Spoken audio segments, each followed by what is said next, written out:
The gondola slid beneath the bridge of sighs like a penitent under a cathedral arch. Moonlight scraped the water into slivers of silver. Every ripple mocked my uncertainty. I clutched the gilt-edged invitation, smudged much like my conscience, and stepped ashore before the Palazzo della Fortuna, whose marble facade glowed with the vulgar confidence of old money and fresh sin. I had forgotten the mask. No, truthfully, I had never owned one. A man who spends his nights bargaining with his own soul seldom invests in disguises. Yet tonight, Venice demanded ornament. Behind the scarlet draperies, violins shrieked like seraphs forced to play dance music. I felt already condemned. Half Raskolnikov, half court jester, entirely out of place. A footman, powdered into cherubic neutrality, inspected my naked face and announced, too loudly, "Il Signore arrives as God composed him." The corridor rippled with polite laughter, 1,000 golden masks turning toward me, lenses trained on an exhibit entitled Human Frailty, Admission Free. They measured my scuffed shoes, my threadbare cuffs, my unadorned eyes. Their gaze stung worse than the Adriatic wind. Beneath chandeliers, fat with crystal tears, couples orbited like planets shackled to a single gaudy sun. Feathered headdresses grazed frescoed ceilings, gilded snouts and beaks drank champagne as though the very act of thirst were obscene.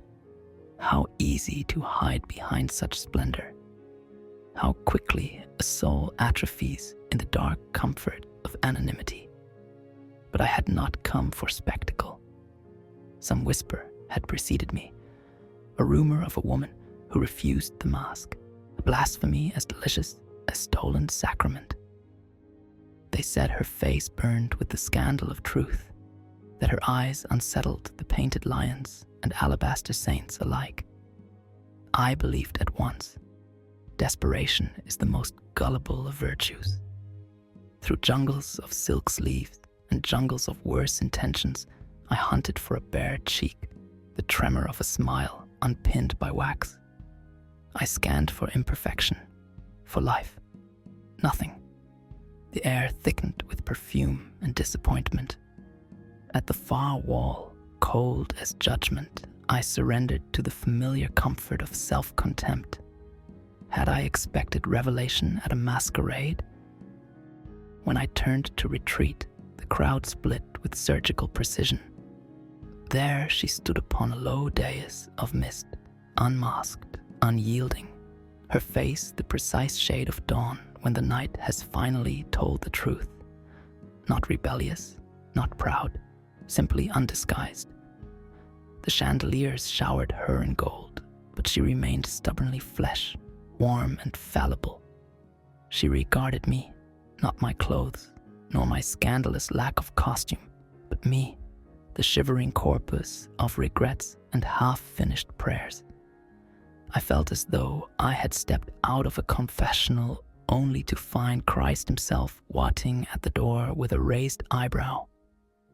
Her hand rose, palm forward, fingers steady. It was not invitation, it was acknowledgement, the final punctuation in a sentence the world refused to read. My own hand, treacherous yet obedient, answered. Skin met skin, no velvet, no gilt claws, only the bewildering honesty of pulse against pulse. The violins, sensing blasphemy, hesitated, then broke into a trudging waltz, fit for funerals or coronations. It hardly mattered. We moved. We did not dance so much as levitate on shared astonishment. Around us glittered the brilliant insignificance of false faces. A few masks tilted in curiosity, but most looked away. Truth, like poverty, is embarrassing at parties. Higher we seemed to rise, buoyed by the enormous relief of being seen. My shame evaporated, her defiance softened into something gentler than forgiveness. Recognition, perhaps.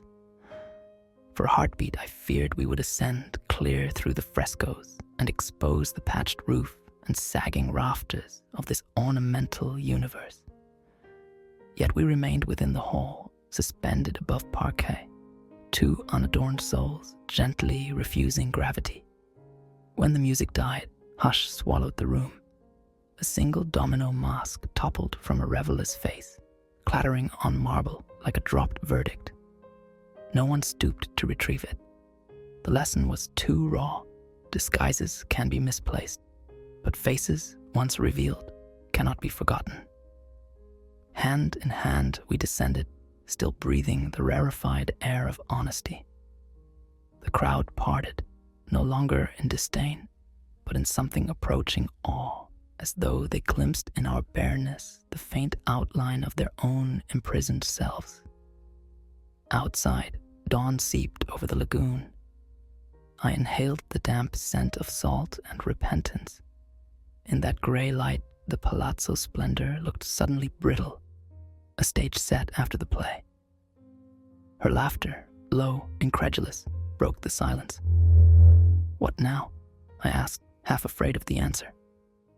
"Now," she said, "we keep our faces."